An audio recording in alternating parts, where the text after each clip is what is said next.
পাবনায় কুপ্রস্তাবে রাজি না হওয়ায় কিশোরীকে ধর্ষণ করে শরীফুল নামে এক ব্যক্তি। বাধা দিলে ওই কিশোরীর দাদিকে হাতুড়ি দিয়ে পিটিয়ে হত্যা করে। পরে টেনে হিঁচড়ে বাড়ির পাশে সরিষা খেতে নিয়ে যাওয়ার সময় মারা যায় ওই কিশোরী।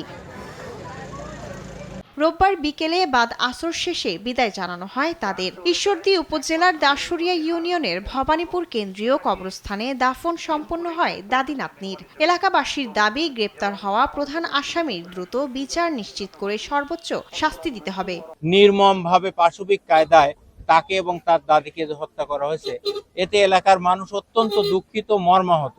আপনার জনসম্মুখে নিয়ে এসে আপনাদের আইনি প্রক্রিয়ায় জনসম্মুখে সবার সামনে এমন শাস্তি দিয়ে তাকে মারেন যাতে আর এরকম নজির আর কেউ করার সাহস না পায়। শনিবার রাতে ঘটনার প্রধান আসামি শরীফুলকে গ্রেফতার করে পুলিশ। রোববার সকালে অভিযান চালিয়ে হত্যায় ব্যবহৃত অস্ত্রটি ভবানীপুর গ্রাম থেকে উদ্ধার করা হয়। তার দেয়া তথ্য মতে এ পর্যন্ত আমরা এখানে কিছু আলামত উদ্ধার করেছি।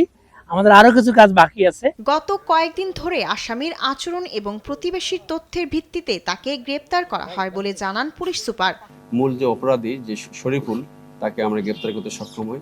সকালে গিয়ে আসামিদের স্বীকারোক্তি অনুসারে ওখানে যে ঘটনাস্থল যেখানে পুকুর ছিল, সেই পুকুর থেকে আপনারা দেখছেন যে এই দুইটা জিনিস উদ্ধার করে। গ্রেফতার হওয়া শরীফুল ইসলাম ঈশ্বরদীর কালিকাপুরের বাসিন্দা। সম্পর্কে ওই কিশোরীর বাবার খালাতো ভাই ছিলেন তিনি। এমন মর্মান্তিক হত্যার দৃষ্টান্তমূলক বিচার চান এলাকাবাসী। শায়লা খান, নিউজ ডেস্ক, দেশ টিভি।